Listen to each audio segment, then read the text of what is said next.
What is going on, everybody?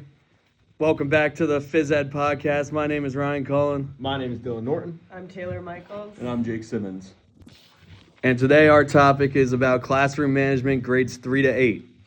Classroom management for grades 3 to 8 is about creating a safe, structured, and engaging environment.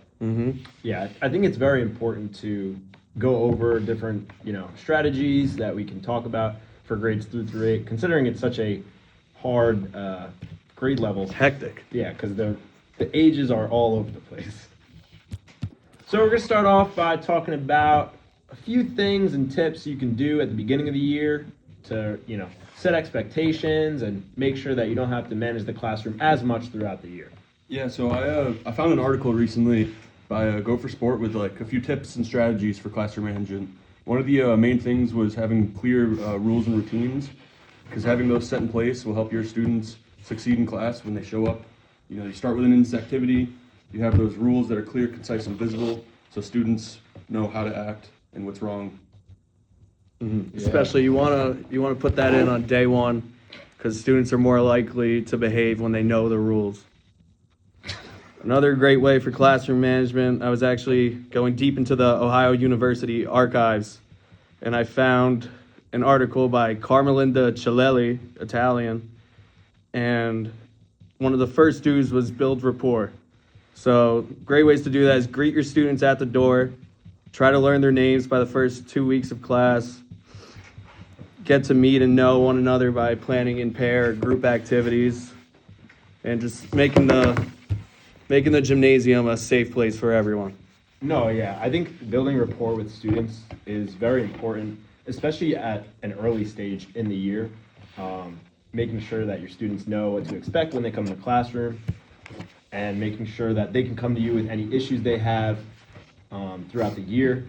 So I think that's a good way to start off, introducing yourself to the students, making sure that they know, they can come to you for anything.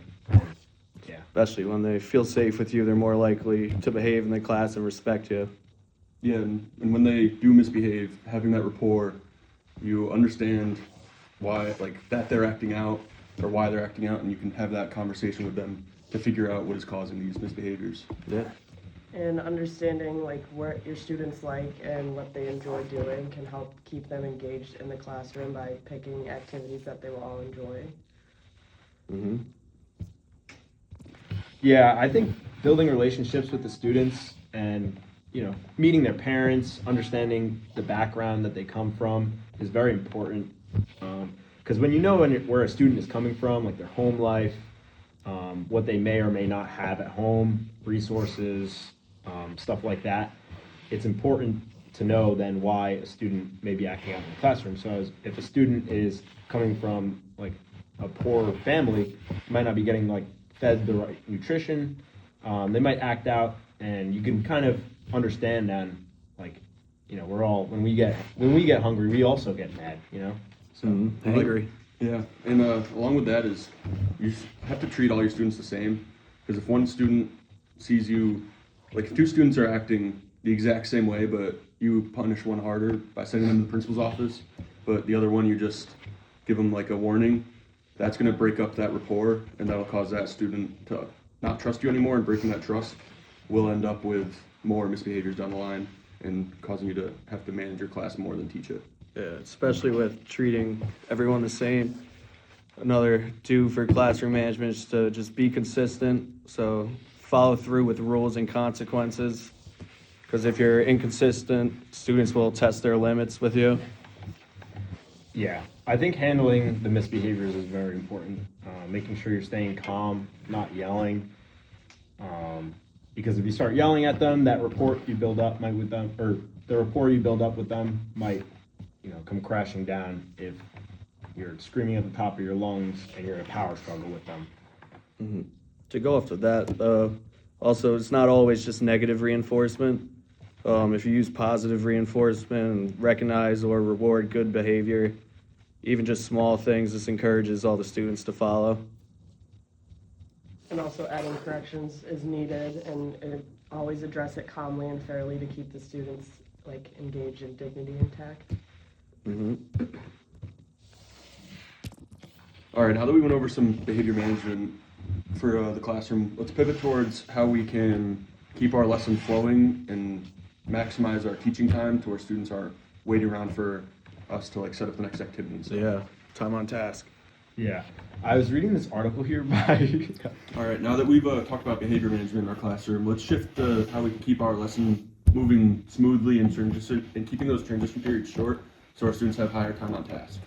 Yeah, so I was reading this article here from the Center for Excellence in Teaching and Learning, and it pretty much created like a classroom management chart. So it had classroom management in the center, and then there was 6 different layers or bubbles to classroom management. So it had layout, materials, instructions, policies and procedures, time, and behavior. And pretty much like setting, what you expect in each of those different bubbles, I would say, at the beginning of the year is very important for the future of your classroom. So for example, like time, setting, an example at an early stage in your phys ed class about, how quick we want transitions to be, how quick we want the learners to enter, how quick we want to clean up the equipment at an early stage, making that point that we want it to be quick so that we can. It's got to be a routine. Yeah. So setting up our lessons to keep keep the same idea for each lesson. Like might not have the same amount of tasks each lesson, but having that same amount of transition period, having the same expectations each lesson will help each class transition between activities smoothly and maximize time on task. Going into the layout bubble, exactly. It goes into the layout bubble, making sure you have the same layout for each. Taylor, I think you had something. And make sure like adding clear signals in the beginning to like a whistle or like saying freeze and like for like keeping the transition period short to keep the time on task.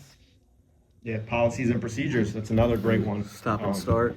Stop and Say start. freeze, or if Yep. music Countdown. starts, And then they go. instruction. That's also great. Yeah, Materials. keeping that stop and signal the same is really important because if you switch it up like one class to another, you're gonna play music to start it and then blow a whistle to stop it. They're not gonna know that Yeah. blowing the whistles to stop it. Also, I would like to highlight the behavior bubble here. I think highlighting at an early stage, like what behaviors are appropriate and inappropriate in your classroom, especially for those younger grades, like 3, 4, 5, 6. Those grades 7. tend to, it's 6 or 7. They tend to get, very emotional if something doesn't go their way. This is a great article here by Dr. Gregory P. Whistleton. Yeah, that was a good one. Now we're gonna get into some mock scenarios here. We're gonna go through some typical grades 3 through 8, upper elementary, middle school, or junior high school scenarios. A good friend gonna go through some scenarios here. Yeah, so this first one I got is you have a student that refuses to join one of your games. They straight say, I don't want to participate. What are some ways we can handle that? I would say I wouldn't force them immediately. I would kind of, talk to them, see, what's going on. Maybe something's hurting them. Maybe they're injured, or maybe they don't want to participate. And then if they don't want to participate, I think I would just try to find like a different role for them. Maybe like for doing soccer, per se. Could And be maybe, a scorekeeper yeah, or a referee. yeah, Or we could modify the activity completely. Like, say it's like a running game. So, like, they don't have to run, they can skip, yeah. gallop, walk if they need to. And we can always, like, fall back on that rapport to, like, have that conversation with them to find out what's bothering them to get them to participate more. You could also see if they would be more willing to work with like a partner to help them encourage them to keep going and try the activity. Especially if they have a 100%. friend in the class. Yeah. All right, so those are some good solutions to that scenario. So our next one is you have some middle school students that are just being extremely competitive. Like obviously we want our students to participate and be engaged and do their best, but these two are taking it over the top and they're getting angry and upset with their teammates and with the other team and like the referee. And so what are some ways to like settle that down to make that game safe for everyone to enjoy? Taylor? Well, at first, if you see that happening, you can pause the game, try talking to everyone, try to set even stricter rules, or just talk about respect. Even just quick conflict resolution. Like each student can share their perspective on why it's happening or what's going on to try to try to make it stop. Yeah, and if like you see it escalating, we can before like just targeting those two students, we like pause everyone and be like, just say a quick reminder. Be like, hey, we want like I want you to like do your best and everything, but remember we're not winning a championship right now, so we don't have to be extremely competitive. I think the word you're looking for are reinforce our safety expectations. Yes, Yeah. exactly. So we don't want to use that T word target. We don't want to target any students ever. So I think stopping them, reinforcing safety expectations, and then if we have to take it another step further, then we get to talking to them individually. And I heard you say T word. Another T word is Taylor. And I heard you wanted to piggyback off that.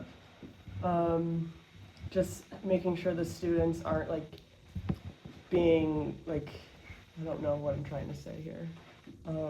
Making sure everyone's safe. Yes, Yeah, making sure yeah. all the students are being respectful towards each other and staying safe. And then like if you have to remove a person from one team to the other and like make sure the teams are getting along well and keep the classroom flowing nicely. Yeah. Yeah. All right.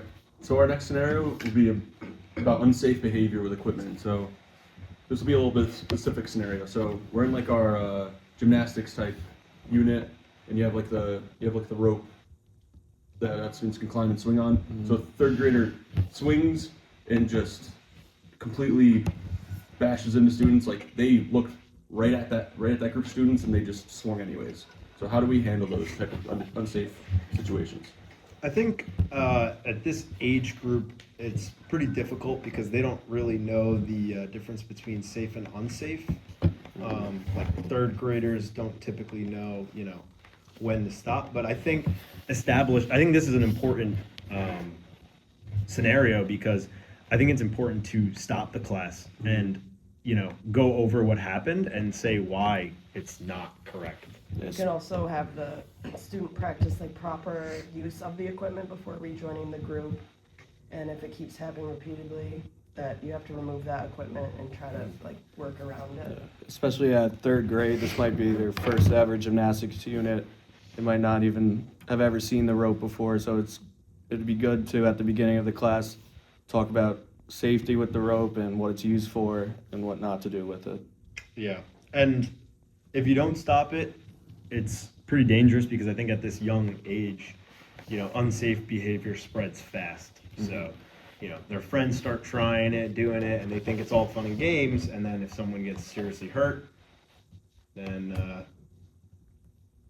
you're liable. Yeah. Those safety expectations are there to make sure students are safe, but also if something does go wrong, you have those to fall back on. Say like you had those in place. All right. So our next one is large group off-task behavior. Like half the class is just completely off task. So we need to identify why they're off task and how to get them back on task. I would say at the young age with that, it's very good to reinforce positive behavior. Like if you say, look how well this student's sitting and listening. Once you positively reinforce another student, at that age, a lot of them will want to have that positive reinforcement too, so they might start behaving better. Yeah, students at that age like seek out that positive reinforcement and want to be complimented on how they're acting. Another thing we could do is say the activity is just the class straight finds it boring. So we, as PE teachers, we need to be able to think on the fly and pivot the activity to something more enjoyable for the students. So that's one thing that I like to do is overplan. So if my students don't like an activity, we can move on to the next one. And I know that if I move on to the next one, I have plenty more after that I know I won't run out of time. I think we should piggyback off this as well because we said at a younger age they're looking for that model student. But what if we had like a 7th or 8th grader? I feel like at that age they're looking for more like their They want the attention from their peers. yeah, they're looking for the peer. What's the word I'm looking for? Puberty. I wouldn't say peer puberty. I would say like peer approval. Yeah. That's the word. I'm Like they want that popular. But same thing. Same thing. They're trying to act out to act cool and get that popular. So what would status. you do in that situation at an age group of 7th or 8th graders? We'd probably have to have a little class session, reset those expectations of what the class does and restart the activity and say all right, this is how I expect you to act, and if you can't follow this, then there are going to be some repercussions for your misbehaviors. Always falling back on those expectations, a good rapport with your students. Having those rules and expectations written out where students can see is huge, because they're not gonna be like, oh, you just made that up. You can be like, look, it's written right there. We went over it. We went over it at the beginning of the year, and you know exactly what you're expected of in this class. Visual aids are very good, just poster boards on the wall, just Yeah. like what he just said, just so that the students can always see the rules instead of just having heard you say it once. You can also create like a contract at the beginning of the year and have them sign a contract with all the rules and like expectations that they're supposed to follow throughout the class. And along with that is like, we can include our students in that by having them add a few rules themselves that they decide as a class to help them feel like they can manage their own expectations and set those rules that they have to follow. Do we want to do one more mock scenario? Yeah. And then we'll wrap it up here. So we got skill gap frustration. So a student is repeatedly missing their shot, or they're repeatedly failing the activity. So how can we settle that student down and get them not as frustrated and back into the activity? I actually have experienced this in racket activities. My professor had like a backyard group and then a competitive group. For the highly skilled students, they would go into the competitive group, and the students that haven't participated in this sport before or just wanted a more casual type of game went into the backyard group. Yeah. So so modifications are huge in these scenarios. So like having like a mild, medium, and spicy for your task. So if a student can't succeed in how you initially had the task, they can do the easier variation of it. But also on the flip side, if students too easy and they're getting bored, you have that spicy option for them to challenge themselves and push themselves harder so they're more engaged. And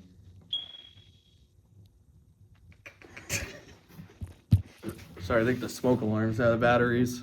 That's all right. That's all right. No, but yeah, going back to what we were just talking about, I think it's important to have, two mild, medium, and spicy tasks, because you don't know where your students are coming from. We love to live in a perfect world where, our co-workers in the district, or, bringing them up with the proper fundamental movement skills. However, that's might not always be the case. So we might have to reteach, our students some things that they don't know. Yeah. You like that? Yeah. I think we're going to wrap it up here. Thanks, everybody, for listening. Gonna catch us next week with the Phys Ed podcast. Make sure to like and subscribe, leave a follow, and peace. we'll see ya.